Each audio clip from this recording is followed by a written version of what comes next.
Good morning all dear student.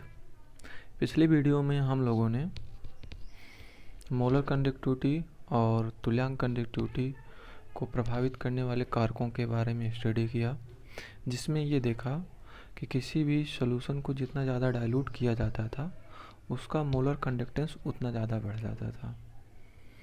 इसमें दो प्रकार के इलेक्ट्रोलाइट लेते हैं।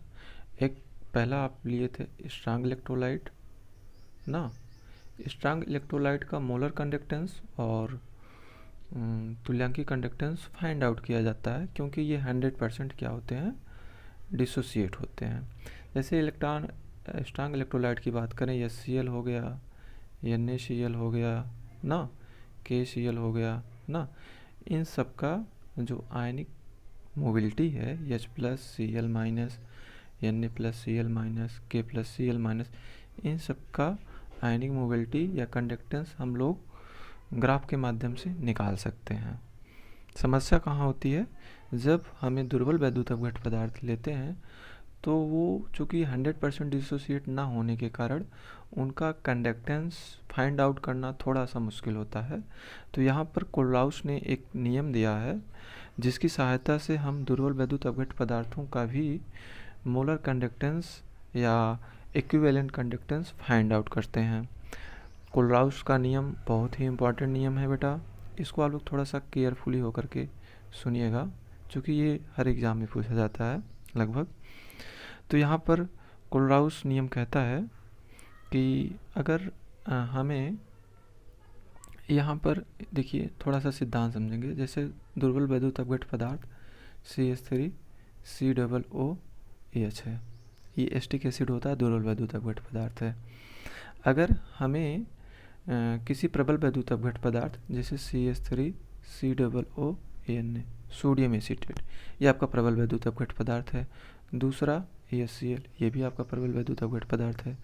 तो यहाँ से हम एसीटेट आयन CH3COO- आयन का कंडक्टेंस फाइंड आउट करते हैं और HCl से H+ का कंडक्टेंस पता कर लेते हैं।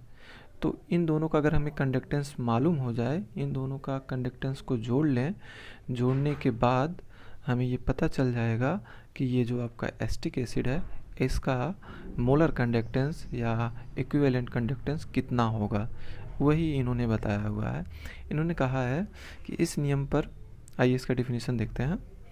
इस नियम के अनुसार किसी दुर्बल वैद्युत अपघट्य पदार्थ की अनंत मोलर चालकता उसके धनायन वर्णायन, धनायन का मतलब एसीटेट या एसीटेट ऋणायन और H+ धनायन, मतलब इन दोनों की अनंत तंत्र पर मोलर चालकता क्या है उसको हम स्ट्रांग इलेक्ट्रोलाइट के माध्यम से निकालेंगे। निकाल करके इन दोनों को जोड़ लेंगे, जोड़ने के बाद जो वैल्यू हमें मिलती है वही आपका दुर्बल वैद्युत अपघट्य पदार्थ का मोलर कंडक्टेंस होता है। ठीक है, इसके कुछ एप्लीकेशंस हैं, आइए हम इसके एप्लीकेशंस के बारे में देखते हैं।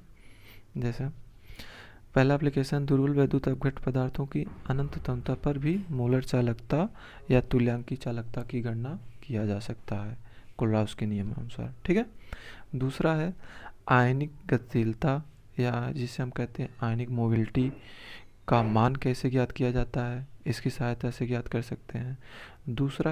तीसरा है दुर्बल वैद्युत अपघट्य के वियोजन की मात्रा, यानी उसकी डिसोसिएट कितना हो रहा है दुर्बल वैद्युत अपघट्य पदार्थ, उसकी अमाउंट को हम पता कर सकते हैं।